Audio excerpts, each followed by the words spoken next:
मैं बड़े अरसे से इस टॉपिक पे वीडियो बनाना चाह रहा था। मैंने नेट पे रिसर्च किया, मैंने यूट्यूब पे रिसर्च किया, मैंने एआई का यूज़ किया। मुझे कोई ख़ास कंटेंट नहीं मिला, कोई ख़ास वीडियोस नहीं मिली कि मैं रेफरेंस के तौर पे यूज़ करके इस पे एक वीडियो जो है ना बना। तो मैंने कोशिश की कि यार अगर रेफरेंस नहीं है तो भाई आज जो वीडियो बनाऊंगा ना, आज वीडियो भाई अपने दिमाग से बनानी है। कोई स्क्रिप्ट नहीं लिखा हुआ, कोई जो है मेरे सामने कोई पॉइंट नहीं है। इस वक्त मैं हूँ और मेरे सामने कैमरा है और मैं ये इस वीडियो पे बात करूँगा। तो मैं बात करने वाला हूँ बसंत फेस्टिवल पे। बसंत फेस्टिवल बेसिकली जो सेलिब्रेट किया जाता था वो फरवरी और मार्च के मंथ में। बेसिकली बसंत जैसे ही आपके ज़हन में नाम आता है तो सबसे पहले रंगीन जो पतंगें आसमान पे और रंगीन डोरें जो है ना वो आपके ज़हन में आती होंगी। तो सबसे पहले तो मैं बसंत की जो हिस्ट्री है वो मैं इतनी पुरानी नहीं लेके जाऊंगा, हम 90s से बात करेंगे।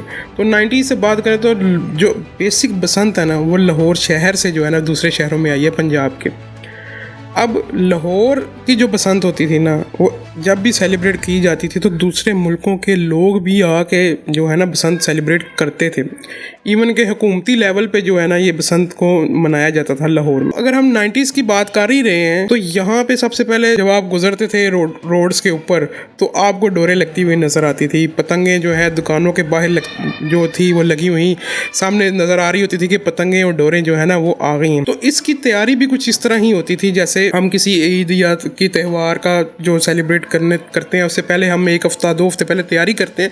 ऐसे ही बसंत की तैयारी भी 1 से 2 हफ्ता पहले शुरू हो जाती थी, क्योंकि जो पतंगे हैं, गुड्डे हैं, डोरे हैं, इनको ख़रीदने के तो लिए मार्केट में जाया जाता था और अपने पसंद के गुड्डे और डोरे ख़रीदी जाती। तो यूँ समझ लें कि 1 हफ्ता पहले ही जो इसको सेलिब्रेट करने की जो तैयारियाँ हैं वो शुरू हो जाया करती थी। इसी तरह ही बसंत लाहौर से निकलती हुई दूसरे शहरों में भी आई, फिर गुजरांवाला, फैसलाबाद और फिर इस्लामाबाद, पिंडी और दूसरे और शहर सियालकोट, इन तमाम शहरों में जो थी बसंत मनानी शुरू हो गई। अब बसंत एक डेट में नहीं होती थी, जो बसंत होती थी उसकी डिफरेंट डेट्स जो थी। वो जो बसंत जो हैं वो काइट एसोसिएशन वाले थे, वो बसंत की जो है ना वो डेट अनाउंस करते थे। लाहौर की स्टेट को है, गुजरांवाला की स्टेट को है, फिर उसके बाद सियालकोट की स्टेट को है, फैसलाबाद की स्टेट को है। जो शेड्यूल है वो बता दिया जाता था। फिर हर बंदा जो है वो दूसरे शहरों में जाके बसंत मनाता था, फिर कभी अपने सिटी में आके पसंद मनाता था। तो इसी तरह जैसे ईद की मनाई जाती है, आप रिलेटिव की तरफ जाते हैं, फिर रिलेटिव आपकी तरफ जाते हैं, इस तरह बसंत में भी ऐसे होता था कि जिनके रिलेटिव लाहौर में है वो लाहौर में जाकर सेलिब्रेट करते थे, फिर जिनके रिलेटिव गुजरांवाला में है या सियालकोट में है तो फिर वो उस स्टेट्स में आके फिर वीकेंड्स के ऊपर उस शहरों में बसंत मनाते थे। और ऐसा समझ लें कि छतों पर पूरा एक समा होता था जिसमें बारबेक्यू भी चल रहा है, म्यूज़िक भी चल रहा है, डांस भंगड़ा भी लड़कों की तरफ से चल रहा है, यानी कि पूरी रौनक 2 दिन जो थी वो होती थी। बसंत शुरू हो जाती थी रात से और अगले दिन सारा दिन चलती थी। लाहौर में अगर देखा जाए तो वहाँ पे संडे की छुट्टी थी तो वो सैटरडे और संडे को बसंत मनाते थे, और अगर देखा जाए दूसरे शहरों में वो फ्राइडे की छुट्टी करते थे। तो वहाँ पे जुमेरात और जुमे की जो है ना वो बसंत की जाती थी। पूरा साल स्कूल कॉलेज से छुट्टी नहीं करनी, लेकिन बसंत के ऊपर भाई हमने ज़रूर छुट्टी लेनी होती थी। तो ऐसा था कि पूरा जैसे बोल रहा हूँ कि पूरा एक त्यौहार के तौर पे इसको मनाया जाता था। तो ऐसा क्या हुआ कि जो बसंत है उसे बैन करना पड़ा। पंजाब गवर्नमेंट ने अनाउंसमेंट कर दी कि बसंत टोटली बैन है। अगर वो इसको मनाते हैं तो उस पर बड़ी सख्त किस्म की पनिशमेंट जो थी वो रखी गई। आया काइट एसोसिएशन वाले बहुत ज़ोर लगा रहे हैं कि वो अदालत की तरफ से जाके इसको ओपन करवाएं, इसको खुलवाएं, या कुछ सेफ़ काइट फ्लाइंग की जो है ना वो बातें कर रहे हैं। सेफ़ काइट फ्लाइंग की बात तो हम बाद में करेंगे, सबसे पहले ये बैन क्यों हुई। अच्छा, बसंत बैन होने की जो वजह जो मैं समझता हूँ वो थी केमिकल। अब केमिकल की ऐसी क्या वजह हुई कि केमिकल की वजह से जो है ना बसंत बैन हुई। सबसे पहले तो चाइना ने ये डोर निकाली लेट 90s में। एक डोर आती है जिसका नाम है केमिकल, और बड़ी वो सस्ती डोर थी केमिकल। अब उन्होंने क्या किया, प्लास्टिक का एक धागा बनाया, उसके ऊपर उन्होंने वो जो डोर के ऊपर चीज़ लगी होती उन्होंने उसके ऊपर लगा दी। अब जो धागा था उसके मुकाबले में बहुत ही कमज़ोर था। अब उस दौर में जब हम वो उड़ाते थे तो जितने बड़े जैसे माया नाज जिसे कहते हैं उस्ताद, वो जब उनके साथ पेश करते थे बच्चे तो वो हैरान हो जाते थे। उस्ताद कहते थे यार ये क्या हुआ है, मतलब एक छोटा सा बच्चा काट गया। चलो मान लो स्पोर्ट्स में ऐसा हो भी जाता है, गुड्डी कट जाती है, हार जीत जो है वो गेम का हिस्सा होती है, लेकिन ऐसा क्या है कि वो बच्चा गुड्डे ही काटता जा रहा है। 15 से 20 गुड्डे तो मैंने भी अपनी ज़िंदगी में काटे हुए हैं उस केमिकल के साथ, जब तक लोगों को नॉलेज नहीं था इस चीज़ का। अब वो उस्ताद परेशान हो गए, उन्होंने कहा यार ये कैसे बच्चे काट रहे हैं, 20-20 जो है वो गुड्डे एक साथ बच्चा काट रहा है, ये क्या ऐसा हो गया।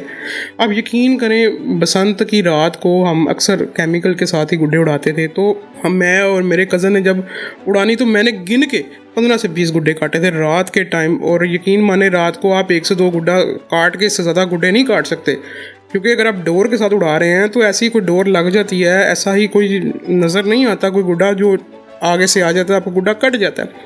लेकिन केमिकल के साथ गिन के 15 से 20 गुड्डे काटे हमने। बच्चे थे, ना समझ थे, तब इतना अंदाज़ा नहीं था इस चीज़ का, लेकिन अब इस चीज़ को समझते हैं ये चीटिंग है, ये स्पोर्ट्स के अंदर चीटिंग है, ऐसा करना नहीं चाहिए और ये वाली डोर जो है वो बैन होनी चाहिए। अब उसके बाद क्या हुआ, उसके बाद ये हुआ कि जो उस्ताद थे जिनको जब पता चला कि ये चाइना की एक डोर आई है जिसका नाम है केमिकल, उन्होंने क्या किया, इसका तोड़ ढूंढना शुरू कर दिया। उन्होंने भी फिर एक ऐसी डोर निकाली जिसके ऊपर जो मटेरियल लगाते थे डोरों के ऊपर, शीशा जो पीस के उसका पाउडर होता था वो लगाते थे, उन्होंने उसको तेज़ करना शुरू कर दिया। डोर और ज़्यादा मजबूत, धागे को और ज़्यादा यानी कि मजबूत धागा जो है ना वो उन्होंने इस्तेमाल करना शुरू किया। और डोर के ऊपर जो केमिकल के ऊपर चीज़ें इस्तेमाल हुई होती थी वही चीज़ें उन्होंने डोर के ऊपर इस्तेमाल करनी शुरू कर दी और शीशे को और ज़्यादा उन्होंने मटेरियल बढ़ा दिया उसका डोर के ऊपर। उससे क्या हुआ, उससे ये हुआ कि जो डोर थी वो केमिकल के बराबर आ गई। यानी कि आप कुछ कह नहीं सकते कि केमिकल या डोर है, मुकाबला एक हो गया। फिर कुछ अरसा चला तो जैसे ही हर घर में ही वो डोर पहुंचना शुरू हो गई, केमिकल भी पहुंचना शुरू हो गई। उसका नुकसान क्या हुआ, उसका नुकसान ये हुआ कि लोगों के गले कटने शुरू हो गए।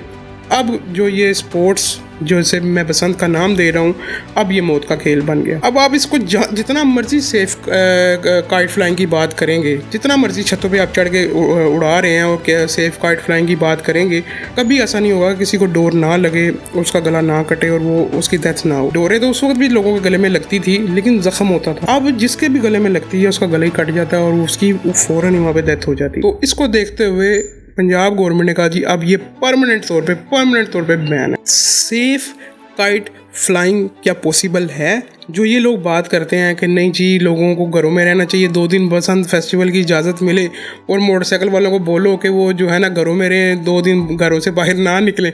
आप मुझे खुद बताएं, अगर ऐसा करती है गवर्नमेंट तो ऐसा पॉसिबल है कि मोटरसाइकिल वाला कोई बंदा घर से बाहर नहीं निकले 2 दिन? क्या किसी को काम नहीं पड़ेगा? क्या किसी को कोई ज़रूरत नहीं पड़ेगी? बाइक तो ऐसी चीज़ है जो आप ज़रूरत के तहत घर से निकलती ही निकलती। तो मैंने एक चीज़ जो देखी कि सेफ़ काइट फ्लाइंग क्या वाकई पॉसिबल है या नहीं। अगर आप ये बात करें कि मोटरसाइकिल वाले घरों में रहें तो ये तो पॉसिबल नहीं है। हाँ, अगर मैं यहाँ पे ये बोलूँ कि हम ओपन एरिया में अगर बसंत मनाएं तो ये बिल्कुल पॉसिबल भी है और बिल्कुल ये सेफ़ काइट फ्लाइंग जो है इस पर पूरा भी उतरती। दुबई की बसंत देखी, सऊदी अरब की बसंत देखी, शारजा की बसंत देखी, नाइट बसंत भी उन्होंने की है, उन्होंने डे बसंत भी किया, लेकिन उन्होंने कहाँ किया? उन्होंने ओपन एरियाज़ में किया। और ओपन एरियाज़ में यकीन करें उन्होंने फैसिलिटीज़ दी हुई थी वहाँ पे खाने पीने की, और इवन के जो काउंटर लगे हुए थे उसमें आप यकीन करें जो पतंगे और डोरे सेल कर रहे थे उनके भी काउंटर लगे हुए थे, खाने पीने के भी काउंटर लगे हुए थे, और भी बहुत सी फैसिलिटीज़ वहाँ पे प्रोवाइड की गई थी और बहुत ही खुला एरिया था। लोग आ रहे थे, अपने टेंट लगा रहे थे और गाड़ियाँ खड़ी करके वहाँ पे जो है ना वो पतंगबाजी चल रही थी और कोई ऐसा मुझे देखने को नहीं आया, कोई बदमज़गी देखने को नहीं आई। बहुत ही अच्छे एनवायरनमेंट में वो बसंत सेलिब्रेट की गई। तो मेरे ख्याल से हर शहर में कहीं ना कहीं ओपन एरिया पॉसिबल है, शहर से बाहर इलाके पॉसिबल हैं। तो गवर्नमेंट चाहे इस फेस्टिवल से पैसे भी कमा सकती है, अर्निंग भी कर सकती है। इवन कि आप वीकेंड्स पे जो है वो बसंत फेस्टिवल हर वीकेंड पे मना सकते हो। जो शौकीन हजरात हैं, जो जिसे कहते हैं पेच करने ने, जैसी हर जुम्मे पतंग के जो है ना जिसे तुक्कल बोलते हैं उसके पेच हुआ करते थे। हर फ्राइडे जुम्मे के बाद जो पतंगबाज हैं वो पेच किया करते थे। तो यह भी पॉसिबल है। आप इस चीज़ को जैसे जुम्मा बाज़ार लगा सकते हैं, तो हम किसी ओपन एरिया में जो है वो बसंत फेस्टिवल का भी इनकाद कर सकते हैं। अब ओपन एरियाज़ में जो है ना वो कोई जगह जो है वो डिसाइड की जाए, वहाँ पे काउंटर्स लगा दें। आप जो है वो जिस दिन आप पता है वीकेंड पे लोगों ने आना है, सेलिब्रेट करनी है, तो वहाँ पे आप जो पतंग बेचने वालों का भी काउंटर हो, खाने पीने वालों का भी काउंटर हो, वॉशरूम की फैसिलिटीज़ भी दे दी जाए। उसके अलावा मुझे नहीं लगता किसी और चीज़ की फैसिलिटी होगी। फिर ओपन एरिया आपको चाहिए पतंग उड़ाने के लिए, तो जो है वो सब वहाँ पे जाएं और पतंगबाजी करें। और जैसा कि ये बसंत जो मैं बता रहा हूँ कि फरवरी और मार्च में मनाई जाती है, तो फरवरी मार्च के महीनों में इन ओपन एरियाज़ के अंदर आप फैमिली फेस्टिवल भी कर सकते हैं। सिर्फ यानी कि जहाँ पे सिर्फ फैमिली अलाउड हो, पतंगबाजी हो रही है, खाने पीने का चक्कर चल रहा है, बहुत तरीके हैं यहाँ पे सेफ काइट फ्लाइंग जो है वो करने के लिए। ज़रूरी नहीं कि आप छतों पे किया। तो ये एक अच्छा आइडिया है, इससे आप एक कंट्रोल एनवायरनमेंट में बसंत मना सकते हैं। सेफ काइट फ्लाइंग जो है ना, हमें देखना चाहिए मिडिल ईस्ट की तरफ। जैसे उन्होंने बसंत मनाई है इस साल, तो बड़ी सक्सेसफुल बसंत उनकी गई है। तो पाकिस्तान में भी बहुत से खुले इलाके हैं, अब इस्लामाबाद, पिंडी, और सबसे बड़ी बात यहाँ पे कोयटा में भी बसंत मनाई गई है। आप कोयटा की बसंत ही चेक कर लें, ओपन एरियाज़ में बसंत हुई है, तो ऐसा कुछ भी जो है ना आपको देखने को नहीं मिला जिससे किसी का जानी नुकसान हुआ है। तो मेरे ख्याल से पंजाब वालों को भी सोचना चाहिए कि बसंत को अगर सेलिब्रेट करना है तो हम इससे अर्निंग का भी एक सोर्स बना सकते हैं। अगर वो कोई पॉइंट्स देख लिए जाएँ कुछ ओपन एरियाज़ के, तो वहाँ पे बसंत मनाई जा सकती है। तो आपने मुझे कमेंट्स में भाई बताना है कि क्या ये चीज़ पॉसिबल है या नहीं। तो भाई आपको मेरी अगर वीडियो अच्छी लगी है तो उसको लाइक कर दें, और ज़्यादा अच्छी लगी है तो शेयर भी कर दे। तो भाई मिलते हैं आपको नेक्स्ट वीडियो में, तब तक के लिए अपना ढेर सारा ख्याल रखिएगा। टेक केयर, अल्लाह हाफिज़, बाय बाय।